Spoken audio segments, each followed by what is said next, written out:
Here's your WNEM TV5 news update. Good evening, everyone. I'm Meg McLeod. Here's a quick look at the stories we're following tonight.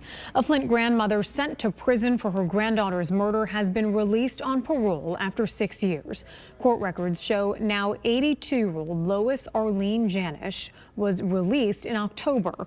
Her granddaughter, Coral Hall, was 14 when she disappeared back in 1998. In 2015, Janish pleaded no contest to second-degree murder. Her body was never found, but police say Janish once admitted to killing Hall with a hammer. A Saginaw man is in custody after lighting a vehicle on fire at a local credit union. It happened yesterday morning at Family First Credit Union on North Michigan Avenue. Officers tell TV5 a man handed an employee a letter saying his child had been abducted. The suspect then went outside and lit his own vehicle on fire. Police say there was no child ever in danger and believe he was having a mental health episode. A local county clerk says keep your guns at home when you go out to vote. Genesee County Clerk John Gleason felt the need to make that public statement after a state Senate candidate told a crowd to show up armed to polling places to protect Republican election observers monitoring the counting of ballots. Over the weekend, Republican Mike Detmer told supporters we need to be prepared to, quote, lock and load. Gleason says Detmer's comments are dangerous. When he said lock and load, I say load and lock. Load them up and lock them up. People, you pull a gun in a situation like that, how in the world would you feel if that was your mom or dad or your grandparents that are working that precinct?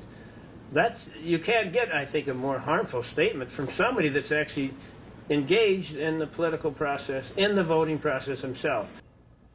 Michigan law states the open carrying of a firearm is prohibited inside polling places, any hallway used by voters in a polling place, and within 100 feet of an entrance of a polling place on Election Day.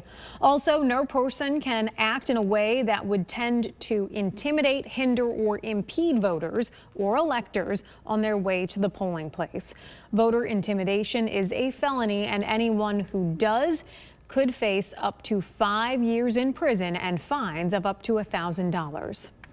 And now here's Chris with a look at our forecast. There Meg, snow winding down for tonight. Not much left to speak of on the radar, just the southeastern corner of the TV5 viewing area, seeing it, and that snow on its last legs too. Anything out there tonight won't accumulate all that much. It looks like we're still seeing a few slowdowns here and there, mainly on side streets and back roads, especially through eastern Saginaw and also Tuscola County. So there will still be some school closings tomorrow, so just make sure you check those. But otherwise, the system will finally move its way out. Tomorrow should be a much quieter day.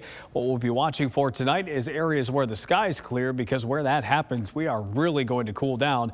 There may be a few flurries throughout the day tomorrow with that northeast wind coming off Lake Huron, but nothing significant. Your Friday evening plans should be just fine too. Here's how cold we get tonight. Areas around the Tri-Cities and Thumb a little bit warmer with the clouds. Areas to the west have a good chance to fall below zero.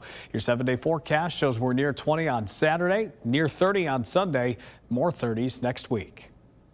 Remember to tune into WNEM TV5 on air and online 24/7 for the latest news, weather, and information.